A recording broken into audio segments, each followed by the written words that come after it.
some of the podcasts and the revision resources that we do, and what we're looking at doing is trying to get more of these sort of weekly vlogs or videos out there looking at the things that we've looked at this week. So let's have a look at the things that come up over the next 7 days that might be able to help us as GCSE PE teachers or BTEC teachers or even as students. And the whole point is trying to interact and get as much out of this as we can. So let's see how this week goes.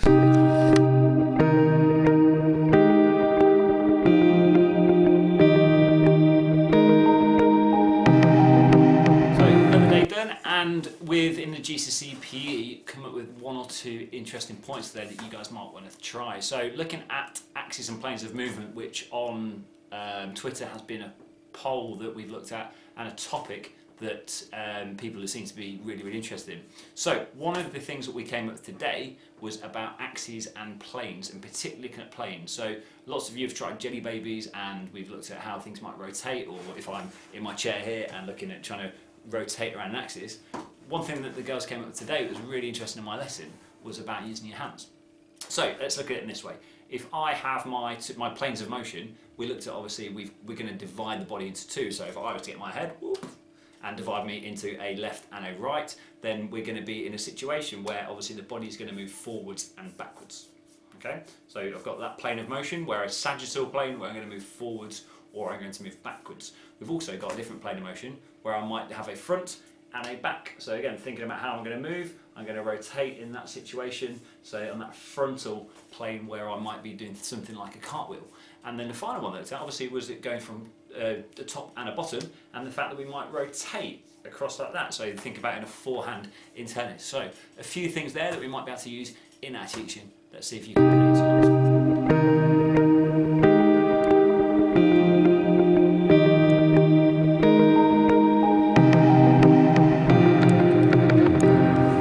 So let's have a look at levers then, because as we are going through, we're finding that more and more people are finding levers quite difficult. Maybe the students, maybe the teachers, it's difficult to say. So if we take the different levers in order, so we've got our first class, our second class and our third class lever, it's really key to understand what's in the middle, because it doesn't really make a big difference about what's either side. So if we take a first class lever where we've got the fulcrum in the middle, a second class lever where you have the resistance or the load in the middle, and a third class lever where the effort is in the middle, then that would help our students to really try and grasp about what each of the joints might be. So that's the next bit. Let's try and see if we can think about what joints are going to be each of the different levers. So back in the classroom now, really interesting to understand people's views on levers being quite difficult for the students to understand.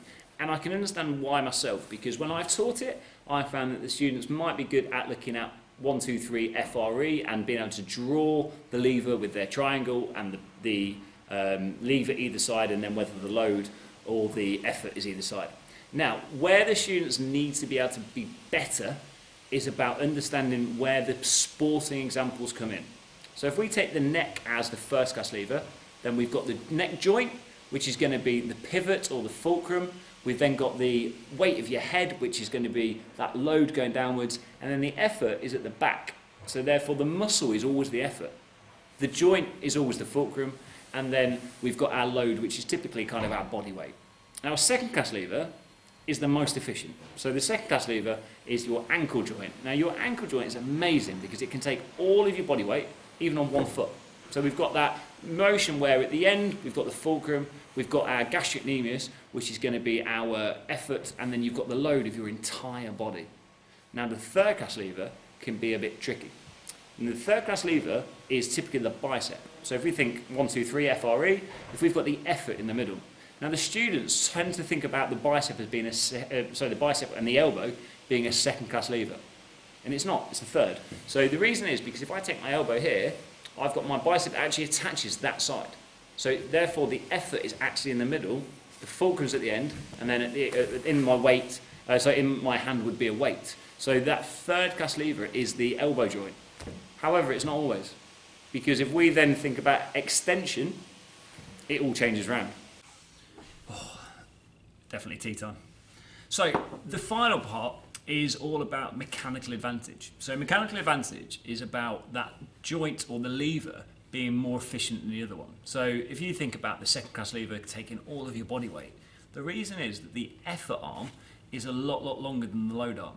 So therefore it's actually got a bigger turning circle. Okay, so therefore the reason that you can carry your whole body weight on the second class lever, but yet on a first class lever we can't do very much, is because it has a higher mechanical advantage. So if we talk about a lower mechanical advantage, technically it's a mechanical disadvantage. So a little bit more information there, and again, hopefully your students can do really well with it. So if you like these videos, please like and subscribe to the channel. Check us out on Twitter and Instagram at planet_PE. And if you are doing BTEC Sport, again, check out the podcast, and also with GCSE, there's going to be more to come. So please like this video. Please.